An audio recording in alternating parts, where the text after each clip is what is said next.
Konon katanya, Spy X Family justru lebih menggambarkan keluarga yang seharusnya dibanding banyaknya keluarga nyata pada umumnya. Kenapa kira-kira bisa kayak gini? Agak terdengar menyakitkan, tapi ini mungkin berkaitan dengan satu hal besar gitu, yaitu perbedaan kesiapan buat menikah. Dan seringkali itu juga berhubungan dengan perbedaan cara keluarga menengah bawah dan menengah atas dalam memandang pernikahan. Buat yang belum tahu Spy X Family, mungkin sedikit sinopsisnya. Spy X Family itu adalah keluarga yang dimana si bapak adalah seorang agen rahasia, si ibu adalah pembunuh bayaran, dan si anak adalah seorang esper yang bisa membaca pikiran mereka berdua gitu. Bahkan anjing mereka pun bisa melihat masa depan. Dan ya, kurang kacau apa lagi coba keluarga mereka itu. Itulah kira-kira gambaran singkat tentang keluarga di Spy X Family. Tapi anehnya di mata orang-orang, keluarga palsu ini justru sering terasa lebih keluarga gitu dibanding banyaknya keluarga nyata. Kenapa bisa kayak gitu? Kalau ditarik lebih jauh, salah satu faktornya mungkin bisa kembali lagi ke kesiapan menikah gitu. Terutama bagaimana keluarga menengah bawah dan menengah atas yang sering memiliki cara pandang yang berbeda terhadap pernikahan. Di keluarga Indonesia sendiri, cukup banyak orang yang menikah karena tuntutan sosial, berlindung di balik kata ibadah, keinginan untuk punya hubungan seksual yang halal, tekanan orang tua, atau ya cuma sekedar takut dianggap nggak laku gitu waktu umur mereka udah lewat di angka tertentu.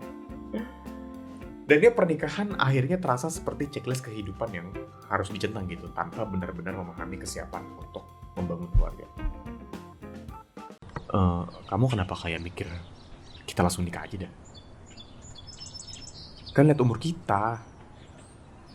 Padahal ada banyak faktor penting yang sering dilupakan sebelum menikah gitu, kayak kesiapan emosional, finansial, kesiapan menghadapi konflik, dan ya sisa trauma dari keluarga sebelumnya gitu. Dan ya yang sedihnya ketika semua itu tidak siap, keluarga malah bisa berubah jadi tempat paling aman untuk beradu ego, tempat melampiaskan emosi, bahkan tempat untuk saling menyakiti satu sama lain.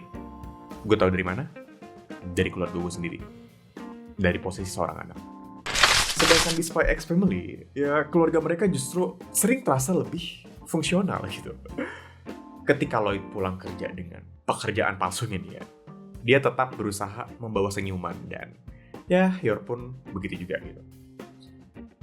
Sesulit apapun pekerjaan mereka masing-masing, mereka tidak membawa aura negatif itu ke rumah kecil mereka. Dan buat Anya, rumah itu jadi tempat paling aman untuk menjadi dirinya sendiri. Entah itu bertingkah konyol atau tingkah apapun gitu lah ya. Dia bebas mau ngapain gitu. Di salah satu episode ketika Yor sedang sakit gitu ya Lloyd juga sadar akan hal itu gitu. Kayak waktu gue pertama kali baca bagian itu gitu ya, kayak karena gue baca di komik itu, kayak gue sempat mikir kayak wah Lloyd bakal dibayar. Tapi ya ternyata enggak, Yor tidak melampiaskan rasa sakit itu ke Lloyd gitu atau ke keluarganya.